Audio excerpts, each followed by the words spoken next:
All right. Well, the first question I have for you now has to do with, acquiring your services. Many times people want to know what questions should they ask before they hire an attorney. That has got to be one of the most popular questions you receive. It is one of the most popular questions that we receive. In fact, it's so popular that we created a list of questions that you should ask your lawyer before you hire him or her. And we encourage people to ask them of us. And I believe it's here on the screen, and I will go through a few of them with you. But, this, I feel like I sound like a broken record, but this ties directly back into making sure that you hire a reputable attorney, not just someone from a volume firm.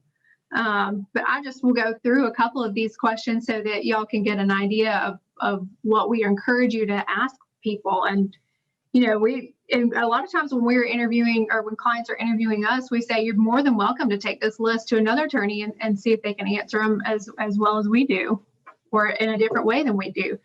But some of these questions here are, how many cases similar to mine have you been involved with as the principal or lead attorney? What type of cases do you handle? And what percentage of your practice is devoted to cases and injuries similar to mine?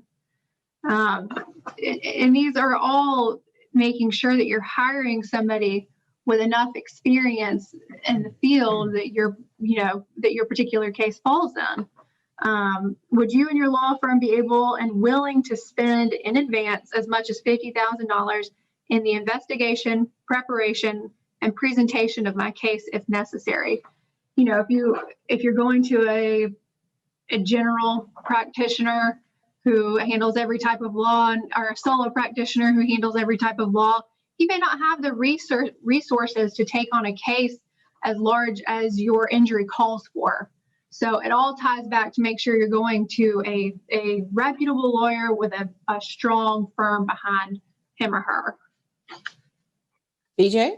Yeah, Morgan, and another one of the questions that deals with courtroom appearances. There are a lot of lawyers that advertise being trial lawyers, and most of those lawyers have never been in the courtroom, or have rarely been in the courtroom, and certainly haven't been through a verdict in a large medical malpractice case or product liability case or complex case of any sort. So you need to focus when you're interviewing lawyers, and again, they work for you. The lawyers work for the client. So we're going to answer the questions honestly, or should. And one of the questions is, have you tried cases? How many have you tried? How many have you won?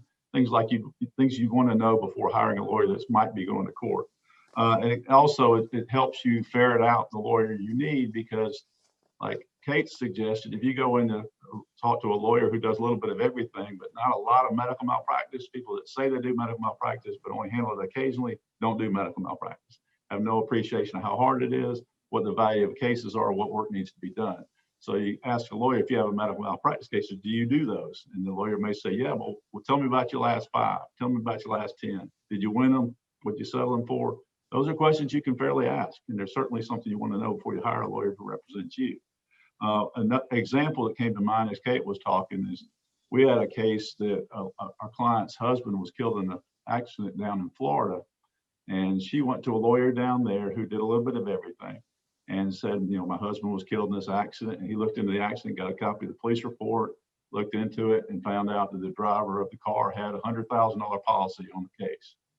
Her husband died, so the lawyer wrote a letter, or was going to write a letter to the insurance company, but waited for a little while. But in the meantime, the insurance company called the lawyer and said, we're willing to pay you the $100,000 on this case. And she said, he said, well, I'm contacting my client. And by then she'd contacted us through her son. And we talked to her, and he was on the verge of selling her case for $100,000. We took it. We handle cases out of state. We handle complex cases like this was all the time. We found out that, yes, it was the driver's fault, but he was a travel nurse. So he wasn't just driving through the intersection and causing this accident. He was on his way to a client, which made his company involved. So instead of getting $100,000, I think we settled that for $3 million or some large amount of money that he would have just never, the client would have never known about, would have never seen, and certainly would have never gotten had he not gotten competent counsel.